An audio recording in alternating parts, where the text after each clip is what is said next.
Graça e paz, meu querido irmão, minha querida irmã. Que domingo lindo esse, dia 10 de maio do ano de 2020, Dia das Mães, não é isso? Parabéns a todas as mamães que nos ouvem, a todos vocês que têm as suas mamães, os queridos que não têm as suas mamães mais consigo. Que Deus possa confortar o seu coração. Eu sei que a falta ela é grande, eu sei que a saudade é grande, mas as lembranças também, irmãos, são formidáveis. Aquilo que a gente carrega dentro de nós, né, é uma bênção das pessoas que já partiram. Curta a sua mamãe hoje, né? Curta todos os dias, porque o tempo que Deus nos dá de permanecer com elas, de amá-las, e de sermos amadas, né? Nós que somos mamães. Parabéns à minha mãe, Terezinha. Beijo grande, minha mãe, te amo. A minha sogra, né, Niceia, que também é uma mãe para mim. Eu a amo muito, minha sogra. E parabéns, né, a todas as queridas mamães da Igreja Batista de Bandeirantes, da nossa comunidade, e todas vocês, né, como eu já disse, que nos ouve nessa manhã. Que seu domingo seja iluminado. Você foi escolhida por Deus para uma missão linda, ser mãe nessa terra. Mais uma EBT, né, queridos? Quando vamos juntos estudar a palavra do nosso Deus, não é? Escola Bíblica Dominical. Então, estudo da Bíblia sistemático, né? Estudo sistemático da Bíblia. Nós estamos estudando nesse trimestre a vida do apóstolo Paulo, né? O que aconteceu após a chegada do Messias a essa terra? Nós já entendemos que a salvação ela é pela graça, através de Jesus Cristo de Nazaré. E também vimos, irmãos, que a graça ela sempre existiu. Sempre existiu. Antes, a salvação ela pela graça, pelo Messias que viria.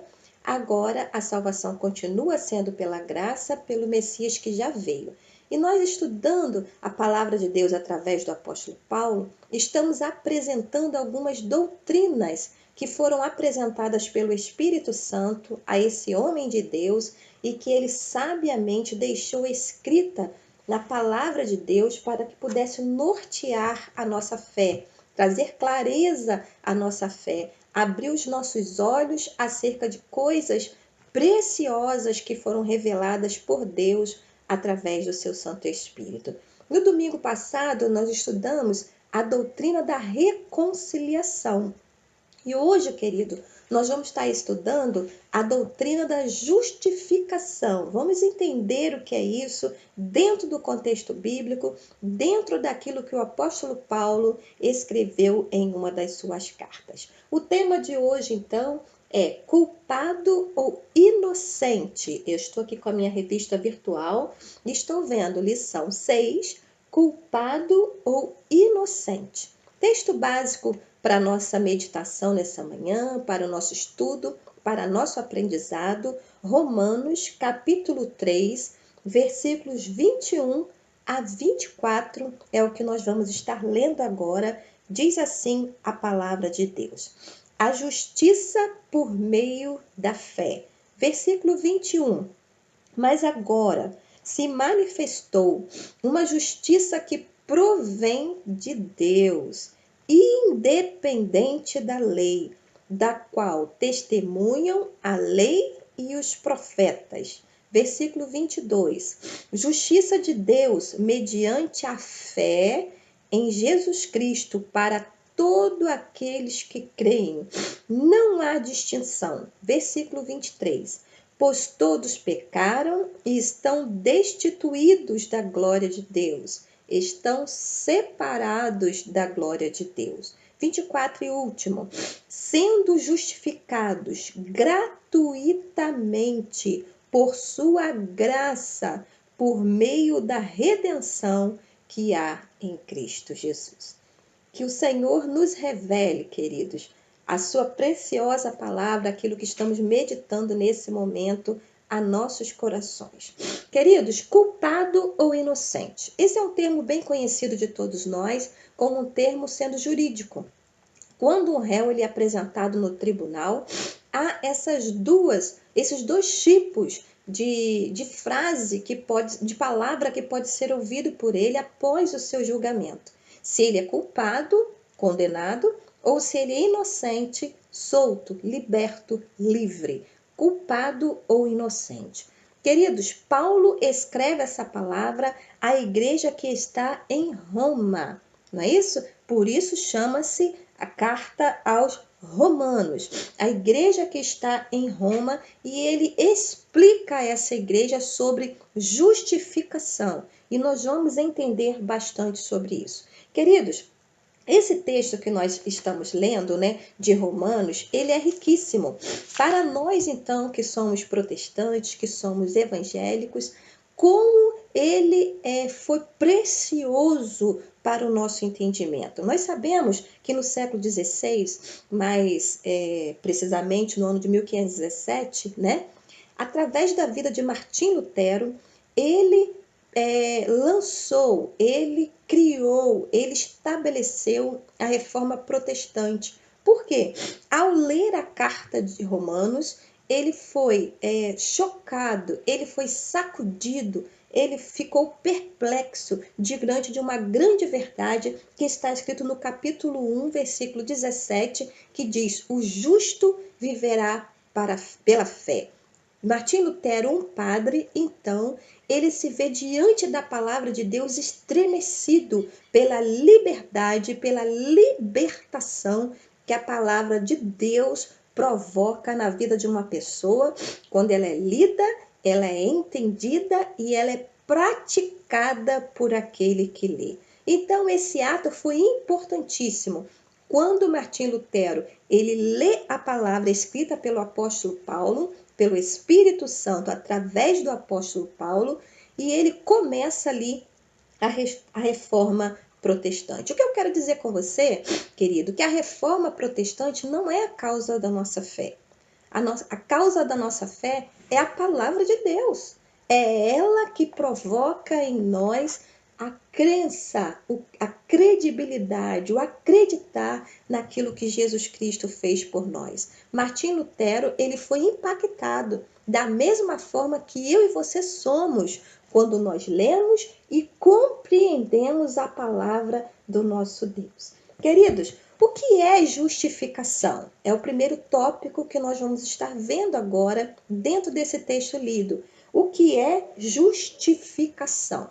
Bom, segundo o dicionário, justificação é o ato de justificar, ou seja, o ato de tornar justo.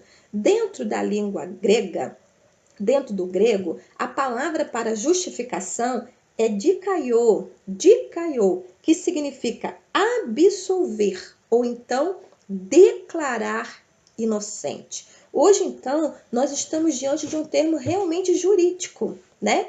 Quando alguém que seria culpado é absolvido, ele torna-se inocente diante da justificação. Uma pergunta para que nós possamos entender: como um pecador culpado diante de Deus e condenado por seus pecados pode ser declarado inocente? Pode ser justificado. Como? Porque, queridos, nós vemos nesse mesmo livro que nós estamos estudando, eu peço que você deixe essa carta aos Romanos aberto, duas afirmativas. A primeira é que todos nós somos pecadores. Romanos 3:23 afirma: todos pecaram e separados, destituídos estão da glória de Deus. Somos pecadores por causa do pecado. E o pecado provoca separação entre homem e Deus. Nós também sabemos a afirmativa da palavra de Deus em Romanos 6, capítulo 23, que todos já temos uma sentença, somos condenados. A quê? Romanos 6, 23. Pois o salário do pecado é a morte, mas o dom gratuito de Deus é a vida eterna em Cristo Jesus, nosso Senhor. Somos pecadores, considerados culpados, e já temos uma sentença. Segundo Romanos 6, 23, somos condenados à morte. E nesse caso, querido, morte eterna, separação eterna entre nós e o nosso Deus por toda a eternidade. Como um pecador culpado diante de Deus e condenado por seus pecados, nós vemos, somos pecadores e somos condenados. Pode ser declarado inocente. Como? Nós sabemos, queridos, que antes de um tribunal, quando uma pessoa é declarada culpado, não tem como reverter a situação. Já foi declarado, já foi batido o martelo. Mas, querido, diante da justificação, nós estamos vendo que há uma forma de um pecador condenado ser justificado, ser considerado inocente. Nosso tópico 2 da lição diz: a teologia, ela explica como alguém, um pecador, condenado, sentenciado, pode ser justificado e considerado inocente. A teologia, ela explica. Teologia, estudo de Deus, estudo da palavra de Deus, ela explica. O texto básico que nós lemos, queridos, Romanos 3, 23 a 24, nós lemos Romanos 3, não foi? De 21 a 24. Nós vamos ler agora 23 a 24. Que texto maravilhoso! Explica como isso é possível. Diz assim, Romanos 3, 23 e 24. Pois todos pecaram e estão separados da glória de Deus, destituídos. 24. Sendo justificados gratuitamente por sua graça, por meio da redenção que há em Cristo Jesus. Redenção através do resgate, da salvação que há em Jesus Cristo de Nazaré. O que eu e você podemos entender nesse texto que acabamos de ler? Queridos, o justificador é Deus. Ele quis justificar, ele quis promover a justificação, ele quis fazer com que a justificação fosse acessível àqueles que creem. Através de quem? Através de Jesus Cristo, o seu Filho, mediante o quê? Mediante a fé. Foi isso que nós acabamos de ler em Romanos 3, 23 e 24. Deus é o justificador através de Jesus Cristo, mediante a fé em Deus. A fé na obra de Jesus Cristo. Na fé naquilo que ele fez como justificador. Uma coisa interessante, o homem não pode, nunca pôde e nunca poderá se justificar sozinho, se absolver sozinho, tornar-se justo sozinho. Pela palavra de Deus, ele sempre precisará mediante a Jesus Cristo. Ele precisará, através de Jesus Cristo, tornar-se justo. Só assim seria possível.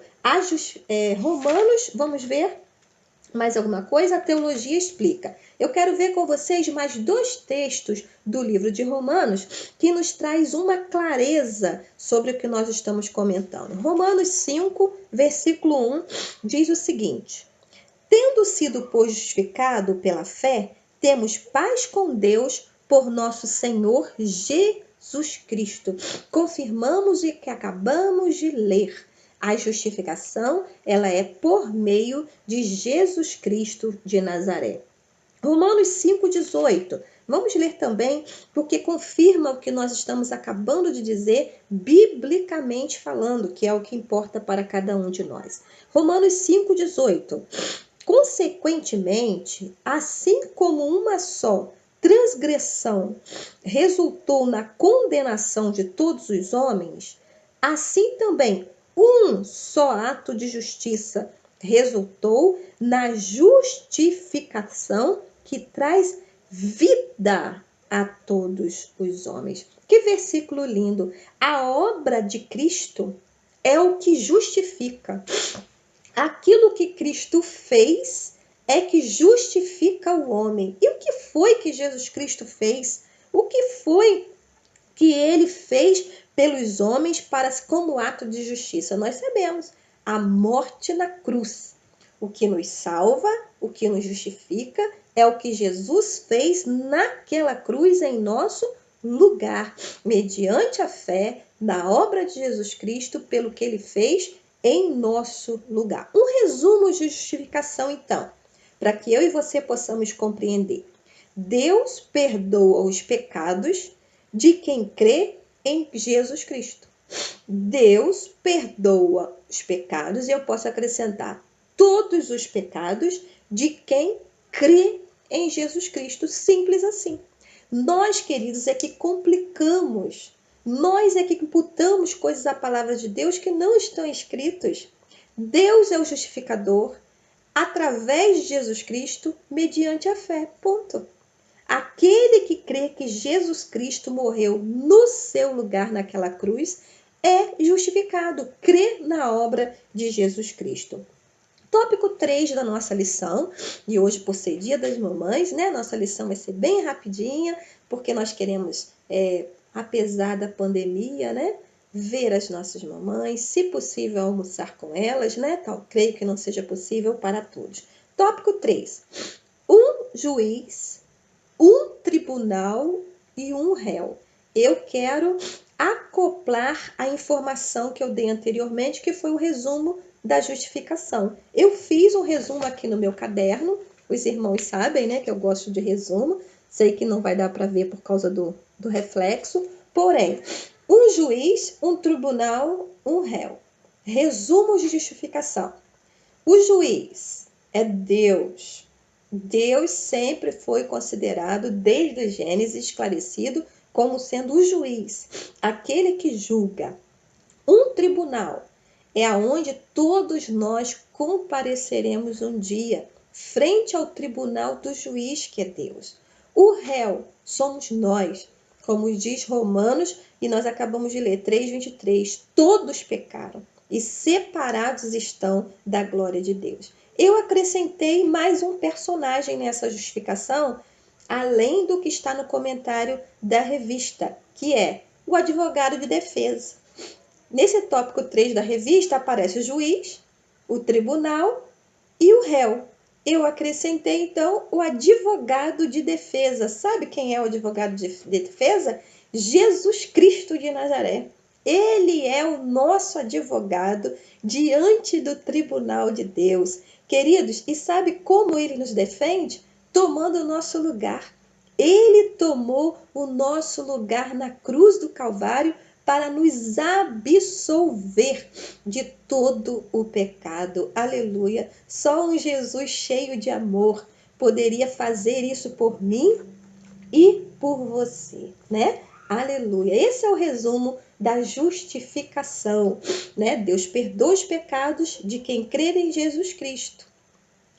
O juiz é Deus, o tribunal, todos nós compareceremos um dia, o réu, que somos nós, os pecadores, e o advogado de defesa é Jesus Cristo, pronto para absolver nesse tribunal todo aquele que crê, declarar inocente os culpados, porque Jesus veio para nos justificar. Quarto tópico e o último da nossa lição.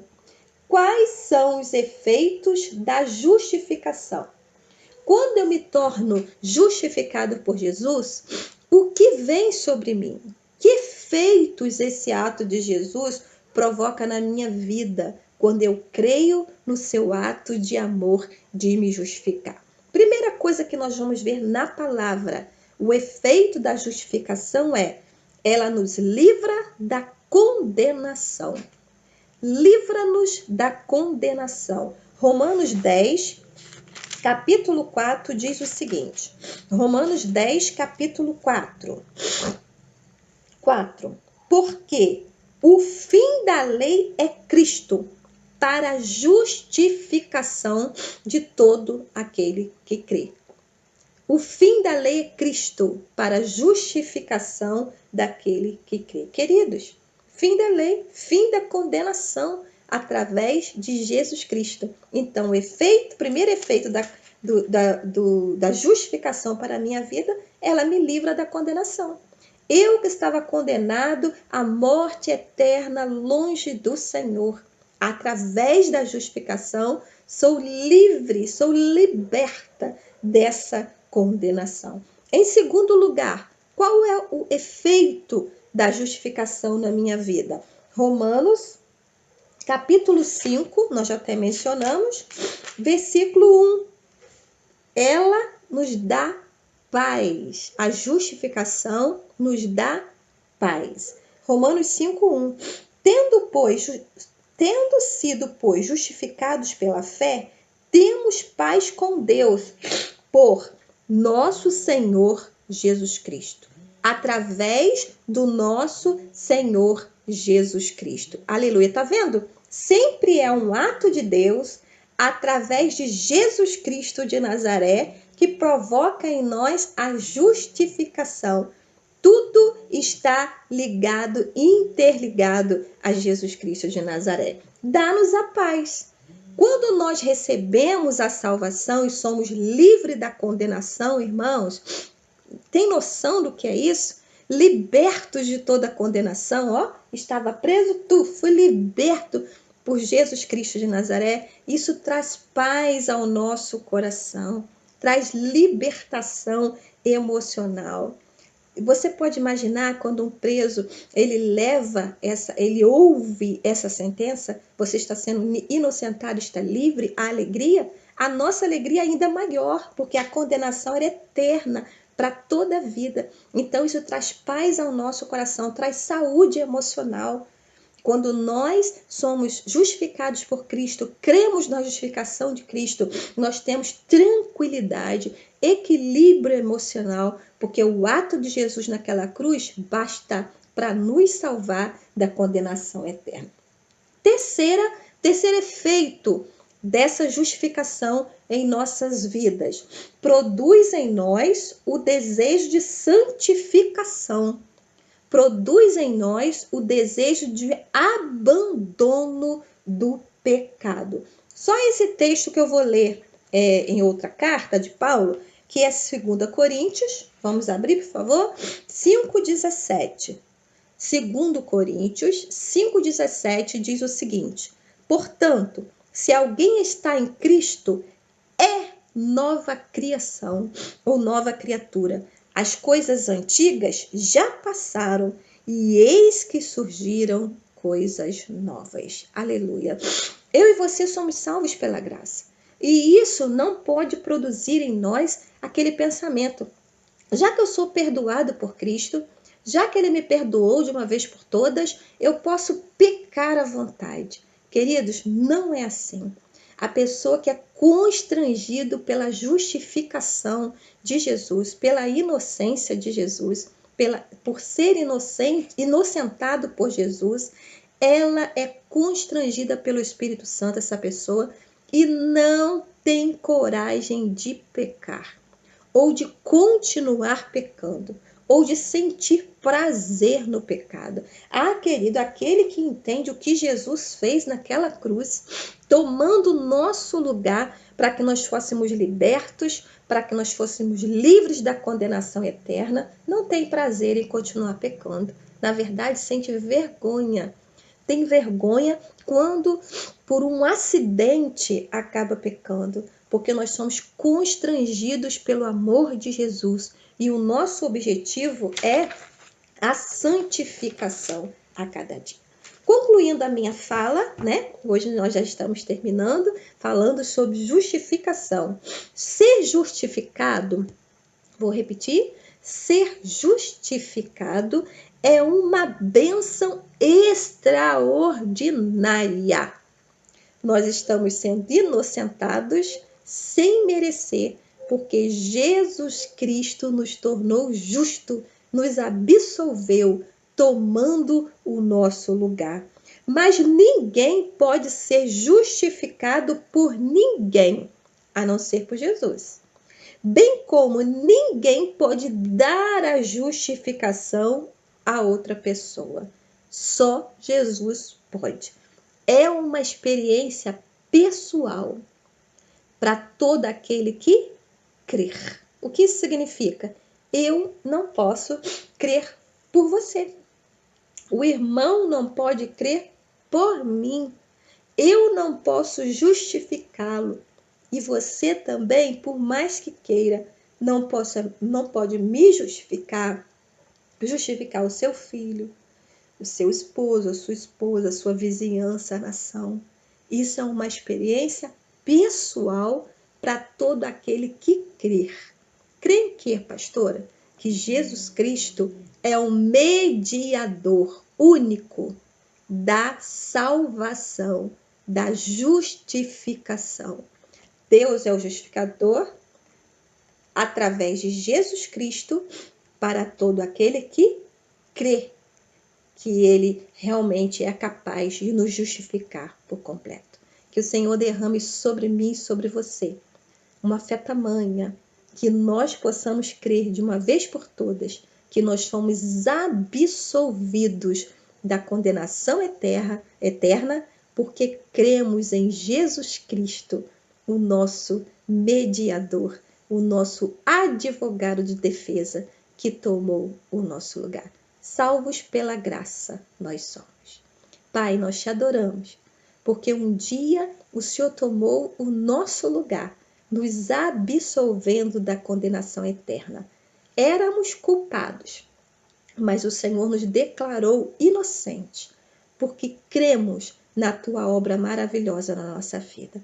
Pai, abençoa cada família, abençoa cada mamãe nesse domingo, dia 10. Senhor Jesus, abençoa cada dizimista da tua casa, que foi entregar o seu dízimo, a sua oferta para o celeiro, para que possamos abençoar igrejas, vidas, pessoas. Pai querido, que o Senhor possa, Senhor, nessa manhã, nos conceder a tua graça e a tua misericórdia a cada família que está conectada conosco. Em nome de Jesus. Amém. Amém, meu querido e minha querida. Deus te abençoe e até logo mais, se Deus quiser. Lembrando, temos uma surpresa no culto da noite. Não perca. Deus abençoe a todos.